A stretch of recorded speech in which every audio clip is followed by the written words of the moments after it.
रात के वक्त एक लड़का जिसका नाम सैम है अपने हाथ में कैमरा लेकर एक सुनसान जगह पर लगे एक फास्ट फूड के ठेले का ब्लॉग शूट कर रहा है। सब कुछ उसके कैमरे में दिख रहा है। एक अजीब सा दिखने वाला शख्स जिसका नाम बंगाली दादा है वो ये सब बेच रहा है।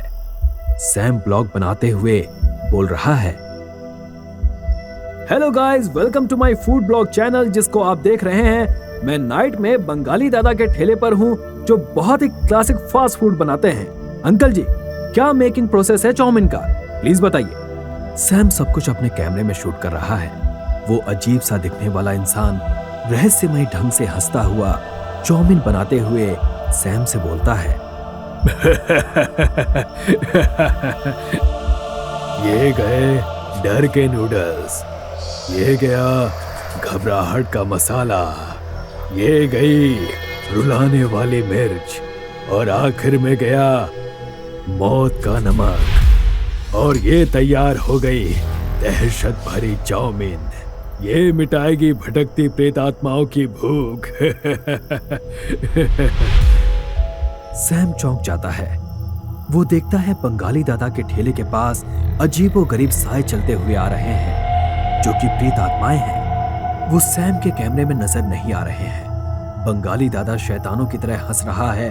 वो साए आगे आते हुए बोल रहे हैं, भूख लगी है, खाने को दे, मुझे शरीर चाहिए। भूख लगी है, खाने को दे, मुझे शरीर चाहिए। आत्माओं को देखकर सैम बहुत डर जाता है और भागने की कोशिश करता है। वो गिर जाता है। वो आत्माएं एक एक कर धुआं बनकर उसके मुंह में घुस जाती हैं। बंगाली दादा की शैतानी हंसी और सैम की चीख से इलाका गूंज जाता है।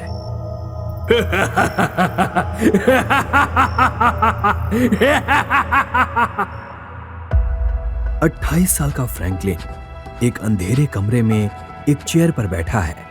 उसने गोल हैट और ओवरकोट पहन रखा है और टेबल पर लैंप जलाकर उसकी रोशनी में एक डायरी लिख रहा है।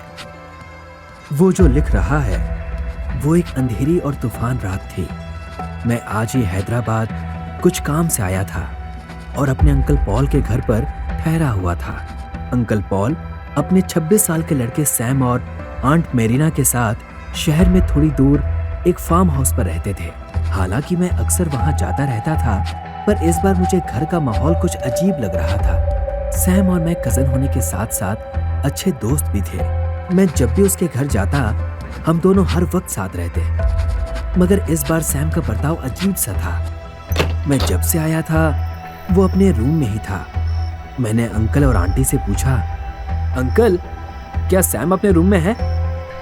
यस माय सन, वो तो अपने रूम में ही, बट मैं सैम से मिलने के लिए एक्साइटेड था और अंकल पॉल की बात को नजरअंदाज करता हुआ सीढ़ियों से सैम के रूम तक पहुंच गया।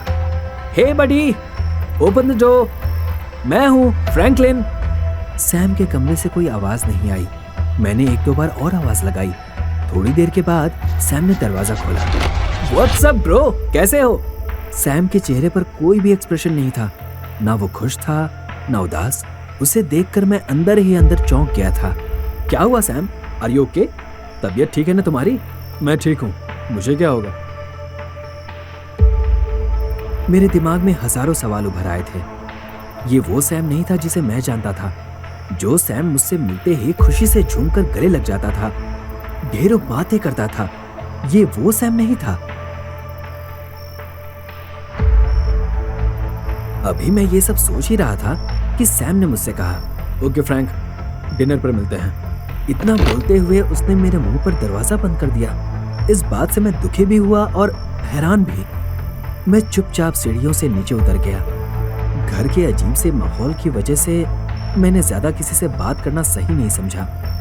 मैंने अपना लैपटॉप खोला और ऑफिस का काम करने लगा। फ्रैंक बेटा, चलो डिनर का टाइम हो गया है।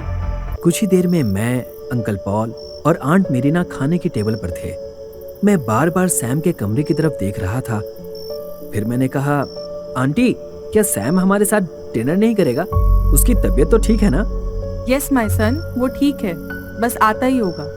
आंट मेरीना इतना बोल ही रही थी कि तब तक सैम अपने रूम से बाहर आया और आकर हमारे साथ डिनर करने के लिए बैठ गया। सब चुपचाप किसी पुतले जैसे लग रहे थे। हमने खाना शुरू किया, मगर जैसे ही सैम ने अपने मुंह में निवाला डाला, वो बौखला गया। हाथ में पकड़ रखा फोर्क उसने डिनर टेबल पर गाड़ दिया। खड़े होकर चिल्लाते हुए बोलने लगा, मुझे ये नहीं खाना, इससे मेरा पेट नहीं भरेगा। मुझे बंगाली दादा के चाउमीन, मोमोज और फ्राइज खानी है। मुझे जाना है उसके पास। उसे देखकर मेरी रूह कांप गई थी। क्या हो गया था सैम को? उसने आज तक कभी ऐसा बिहेव नहीं किया था। जब तक हम कुछ समझ पाते, तब तक सैम घर से बाहर निकल गया। मैंने और अंकल पॉल ने उसे पकड़ने की कोशिश की। हे सैम, व्हाट हैपेंड? प्लीज होश में आओ। सैम ने हम दोनों को किसी कपड़े की तरह हवा में उछाल दिया। ना जाने उसमें इतनी ताकत कहां से आ गई थी। वो एक ही बात बार बार बोल रहा था, मुझे बंगाली दादा का फास्ट फूड खाना है, मुझे ब्लॉग बनाना है, खाने का रिव्यू करना है। आंट मेरीना उसकी हालत देखकर रो रही थी। जमीन पर गिरा हुआ मैं और अंकल पॉल जब तक अपना होश संभालते, तब तक सैम यही सब कहता हुआ रोड की तरफ भागा और देखते ही देखते अंधेरे में कहीं गुम हो गया।